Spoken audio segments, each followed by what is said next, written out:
A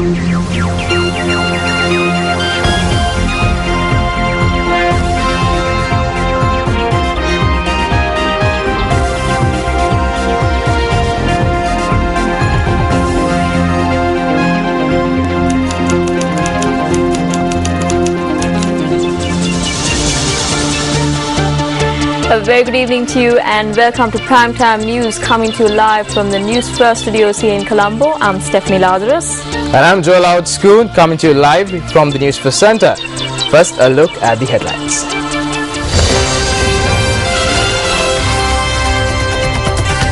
Request made to Sri Lanka to cooperate with the UN investigation process.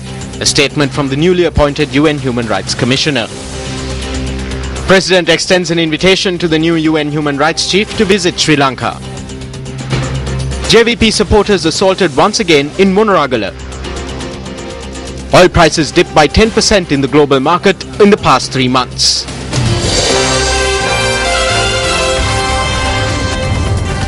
On to your top story tonight, the UN High Commissioner for Human Rights, Prince Zeid Al Hussein, says he attaches great importance to the investigation on Sri Lanka. He expressed these views in his opening statement to the 27th session of the UN Human Rights Council in Geneva.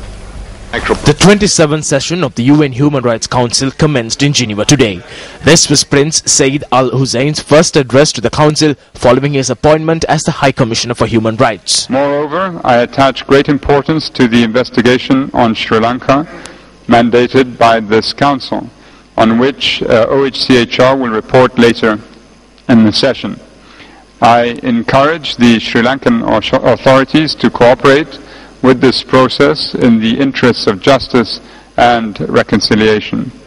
I am alarmed at threats currently being leveled against the human rights community in Sri Lanka, as well as prospective victims and witnesses. I also deplore recent incitement and violence against the country's Muslim and Christian minorities. Representatives on the Council expressed their views on the OCHRC investigation into Sri Lanka following the High Commissioner's statement.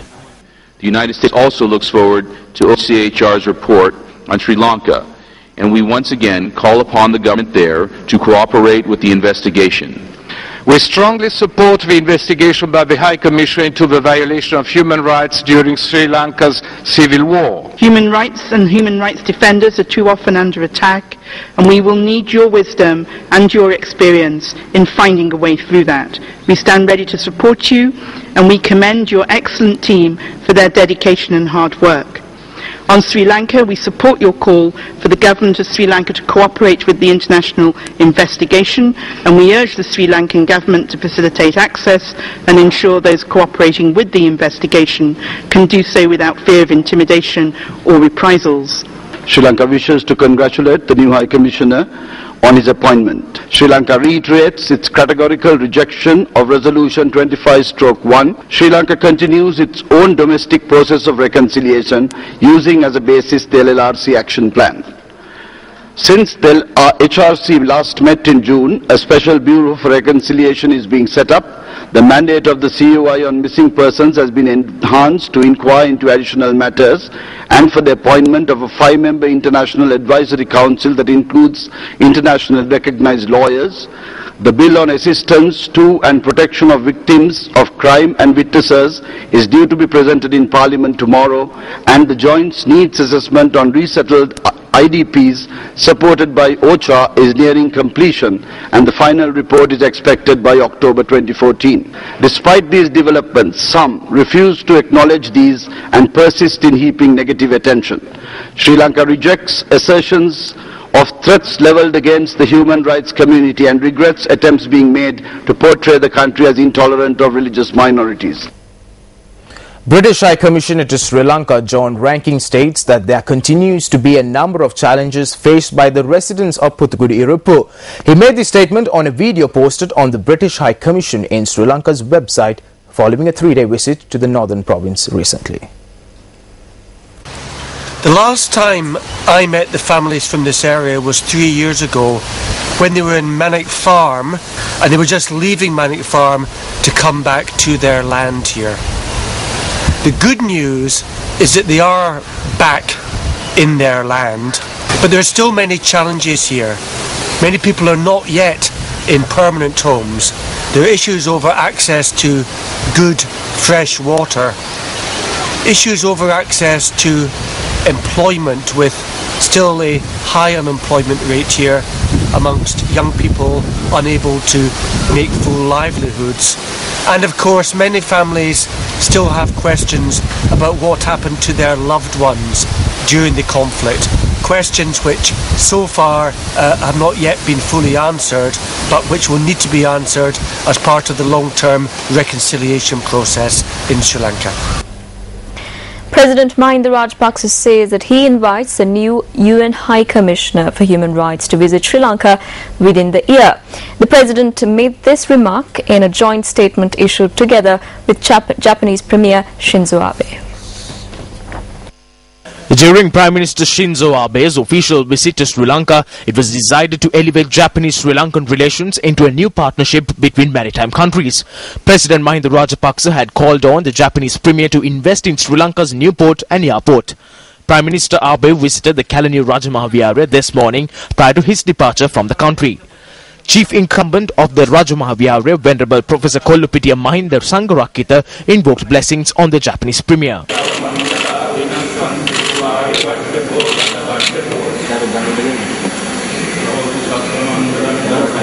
The Prime Minister also interacted with several devotees at the temple. Thereafter, Prime Minister Abe travelled to the Katunaika airport, where he boarded a special flight. This is incidentally the first time in 24 years that a Japanese head of state visited Sri Lanka. TNA Parliamentary Group leader R. Sambandhan stated that the next round of discussions between the government and the TNA to resolve the issues faced by the people of the northern and eastern provinces should conclude within 6 weeks.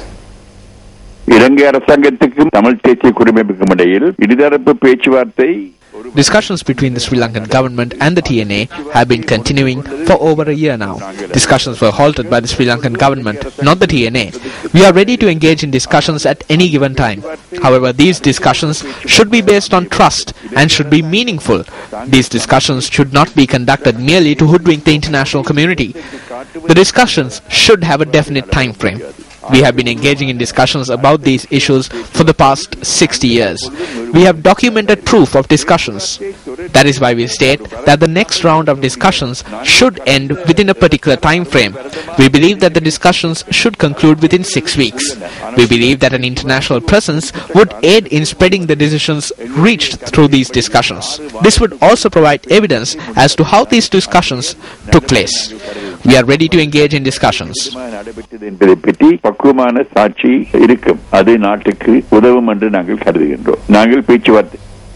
Veteran diplomat Dr. Jayantha Dhanapala says multilateralism is the primary answer to global problems and that the United Nations is the embodiment of multilateralism.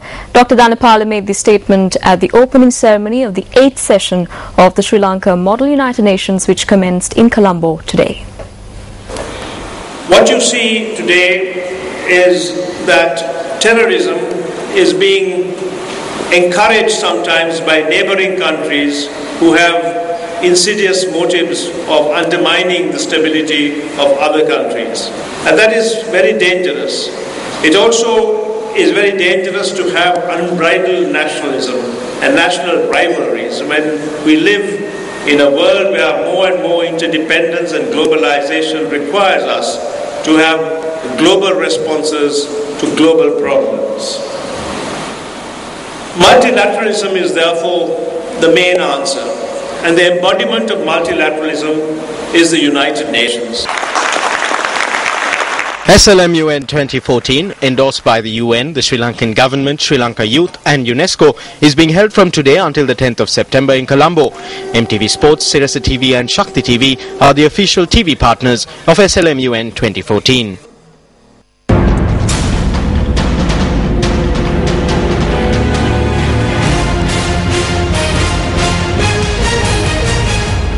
Newsfirst has made all preparations to bring you the latest details on the Uva Provincial Council elections, which is due to be held in the coming weeks.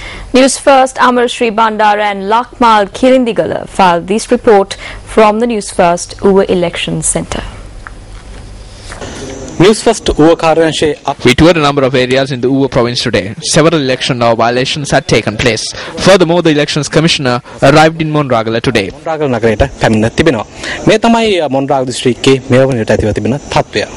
Newsfirst recently brought you visuals of the unruly behavior of an individual wielding a sword in the Monragala town. When Newsfirst Lakmal Kirindagala spoke to the individual in question yesterday, he expressed the following sentiments.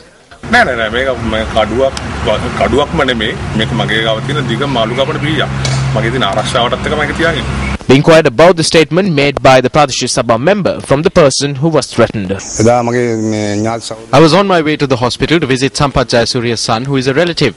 While I was on my way, I was confronted by Sanat Priyapema opposite the Pradesh Sabha, and he said what happened to my relative would happen to me. He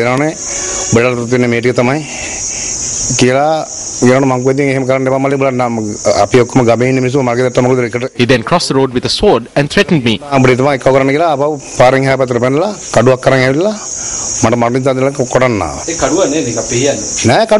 These are views expressed by the area residents in this regard. In Hambantota, they used a pistol and said it was a toy pistol. Here they used a sword and say it's a knife used to cut fish. They attack people with swords and say it's not a sword. The same thing was reported in Hambantota. The chairman used a gun and said it was a toy pistol. This type of corrupt political system can be seen here in Monragala. Election officials sealed the Badula Resource Centre in Haliala today as it was used to gather goods in contravention of election laws. These were the visuals that were captured by our cameras on the 21st of August. Elections Commissioner Mahinda Deshapriya, who engaged in an inspection tour of the Badula district, met with media personnel later on. When we visited some of the locations in the Badula district, it became clear to us that efforts were being taken to enforce election laws under the directives of police OICs and other high-ranking police officials. We also noticed that politicians and political activists are not interfering in this process in most places.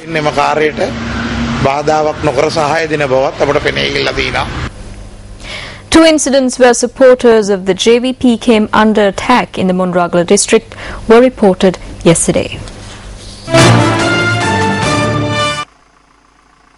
The first incident was reported from the Porombo junction between 6:30 and 7 a.m. A group that had arrived in a vehicle had assaulted 3 JVP supporters and had attempted to kidnap one of them. Police media spokesperson SSP Ajit Arohana noted that investigations have been launched into the incident in line with the complaint received. 2 individuals who suffered injuries in the assault are receiving treatment at the Monragala hospital. At around 6:30 a.m., 4 of my supporters left a tube well to wash their faces. An unidentified van arrived at that point and the people inside assaulted my supporters. 3 people were assaulted and 1 person was kidnapped. He was later found around 1.5 kilometers from this location. 2 individuals are currently receiving treatment at the Sirigal hospital. Meanwhile, a correspondent in Monragala reported that a group of JVP activists who were distributing handbills were attacked this morning. The assault took place in the Sirigal area. A group of thugs assaulted us with poles in front of the hospital in the midst of a lot of people. We escaped them with great difficulty. They chased us in a vehicle. When we entered the police station, they came before the entrance of the station and threatened us. They left thereafter. Up next is our special segment, Battle for Uva.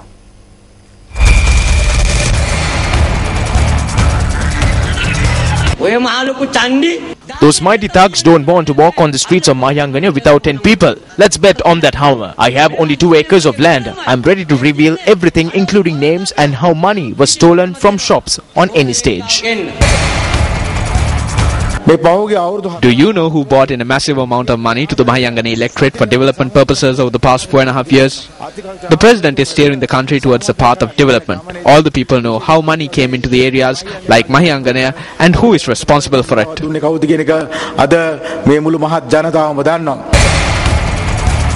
The vehicles they use and the goods they distribute are all government property. All buildings that have been opened belong to the government, so the election battle is between the government and political parties.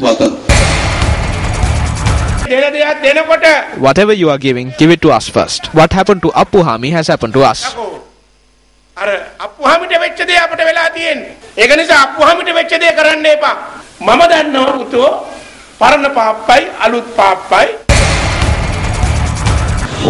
They fool the people in the northwest, the central province as well as the southern province.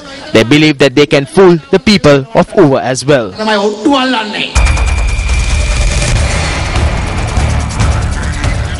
The National Water Supply and Drainage Board says that the Battaramulla Poldua water main, which supplies water to a number of areas, has been repaired. Deputy General Manager Ranjit Pereira noted that the water supply to these areas has also been restored. The Poldua water main, which carried water from the Ambatale Water Purification Centre to several areas, broke down for the second time last afternoon. The water supply to several areas including Kotte, Maharagama, Burlaskamo, Kasbaba, Battaramulla and Malabe was disrupted as a result. Following the conclusion of repair work on the water main this morning, the pumping of water to the tank near the Kotte Rajamahaviharya commenced. However, residents expressed their displeasure, claiming that the water supply had not been restored as of this afternoon.